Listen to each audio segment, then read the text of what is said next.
Nah, ini saya akan jelaskan tentang laporannya ya.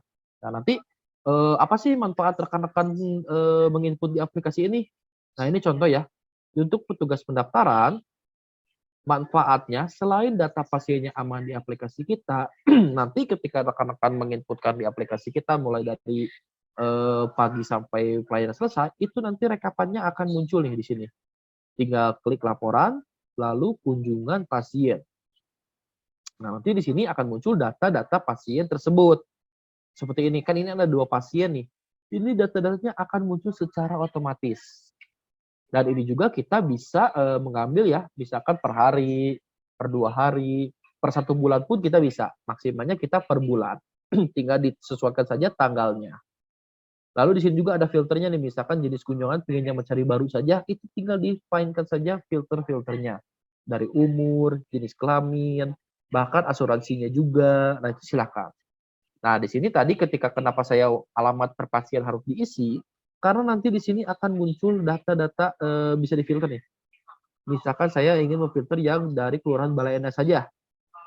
Tinggal klik, kan ini ada 2 pasien ya. Ketika saya klik tampilkan, sudah difilter Balai Endah, itu nanti akan muncul 1 nama pasien. Karena saya sedang memfilter yang Kelurahan Balai Endah saja. Nah, ini bisa nanti, memudahkan untuk tugas pendaftarannya. Seperti itu. Lalu di sini juga ada laporan kunjungan pasien BPJS. Nah, di sini ini adalah laporan untuk yang lebih detail untuk pasien BPJS. Misalkan apakah dia jenis kepesertaannya non PBI atau PBI, jenis upahnya apa, THCC-nya berapa, lalu alasannya apa, prolaris atau bukan. Nanti di sini bisa disesuaikan data atau filter-filternya. Silakan nanti rekan-rekan tinggal dibuka saja. Nah, untuk yang dokter atau semua poli-poli itu ada di laporan nanti ke pelayanan pasien. Nah, nanti di sini setiap poli ini harus dipilih dulu ya. Jadi ketika sudah masuk ke laporan pelayanan pasien, nanti dipilih dulu di sininya poli atau ruangannya. Oh, saya poli umum, berarti saya pengen lihat yang poli umum saja. Berarti nanti tinggal klik yang poli umum saja. Nah, kalau sudah nanti ini sama ya. Tinggal dimainkan saja filternya, tinggal dipakai saja. Lalu tinggal klik tampilkan. Nah, di sini akan muncul nih 1 pasien nih. Karena yang baru di-entry-kan itu adalah 1 data pasien. Nah, misalkan di sini juga ada nih, biasanya ada pertanyaan, "Oh, saya di poli umum itu biasanya ada 3 dokter nih. Saya pengen melihat dong yang diperiksa oleh dokter A saja." Misalkan saya dokter Putra ya tadi. Nah, ini dokter Putra nih. Saya ingin melihat yang diperiksa oleh dokter Putra, berarti nanti tinggal diklik saja dokter Putranya. Tinggal klik tampilkan. Nah, di sini maka akan 0.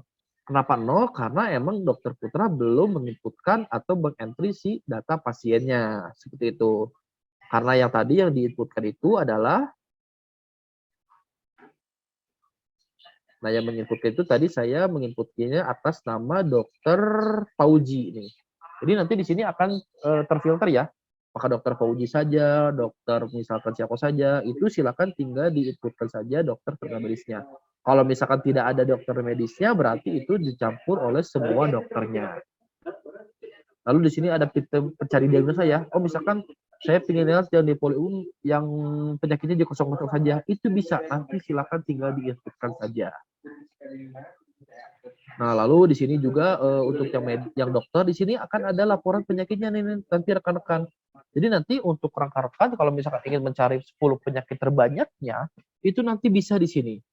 Masuk ke laporan, lalu ke penyakit, nanti tinggal disesuaikan saja. Oh, saya misalkan dari tanggal 1 itu silakan. Ini saya coba buka yang demo saja ya. Nah, untuk yang laporan penyakit, itu nanti misalkan rekan-rekan tinggal pilih semua saja. Kalau pilih semua, oh ini saya misalkan ingin lihat dari tanggal 1 sampai tanggal 21 sekarang nih. Penyakit terbanyaknya apa? Nah, nanti di sini akan muncul nih. Akan muncul J00, dia laki-laki 7 dan perempuan 0. Nah, ini hasil inputan ini, hasil laporan ini adalah ketika nanti rekan-rekan menginputkan di setiap pelayanan medisnya. Ketika menginputkan diagnosa, itu akan nanti terfilter secara otomatis. Seperti itu. Lalu misalkan nanti untuk yang petugas apotek di sini ada laporan pengeluaran pelayanan resep. Nah, jadi nanti di sini bisa tahu nih yang keluar resep berapa. nanti akan muncul berapa. Lalu di sini juga ada laporan keluaran obat pasien. Nah, nanti di sini juga akan muncul nih, oh misalkan hari ini yang keluar amoxicillin itu ada 10 obat. Itu nanti juga bisa di sini. Lalu di sini juga ada laporan lagi pengeluaran obat. Nah, nanti di sini akan muncul nih, oh misalkan tadi pasien tes diberikan 2 obat nih, paracetamol dan juga amoxicillin. Nanti juga di sini bisa akan muncul. Nah, lalu untuk yang petugas lab di sini ada laporan pelayanan laboratorium. Nah, di sini juga akan muncul nih data-datanya nih. Ketika semua rekan-rekan menginputkannya di aplikasi Puskesmas, di sini laporannya akan muncul secara otomatis.